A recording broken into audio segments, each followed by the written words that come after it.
Lavprisselskabet M1, der har godt fat om danskerne, når det gælder billig mobiltelefoni, er nu klar til at erobre nye markeder. Vi prøver at overføre vores kompetencer til at procesoptimere og udnytte rationelle forretningsgange til også at overføre det til flytrafikken. Flyselskabet M1 Jet, der allerede har foretaget de første testflyvninger, går officielt i luften 1. maj. Vi arbejder videre hen mod, at vi kan præsentere de første flyvninger fra Aalborg til New York i løbet af efteråret, så vi kan komme ned på en pris for en oversøisk rejse på kun 499 kroner.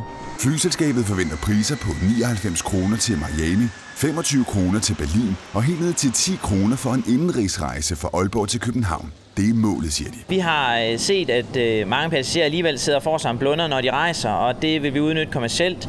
Så nu vil vi tjekke passagererne ind præcis på samme måde, som man tjekker bagage ind. Men det er en noget kontroversiel metode, det nye flyselskab bruger for at kunne tilbyde de billige flyrejser. Hvis vi ser på skemaet her, så har vi i dag 3 sæder på den plads, kan vi udnytte i fremtiden og sende 6 passagerer med. Det vil sige, at vi får den dobbelte kapacitet i flyveren i forhold til det, vores konkurrenter har. Dermed kan vi sælge billetterne væsentligt billigere.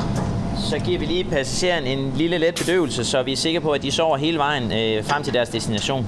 Det er en simpel optimering af passagerudnyttelse, som forskere fra blandt andet Aalborg Universitet har udviklet sammen med M1. En udnyttelse, som også giver mange andre fordele. Så sparer vi også hele security-delen væk. Vi skal ikke have tjekket vores passagerer ind gennem et besværligt sikkerhedstjek.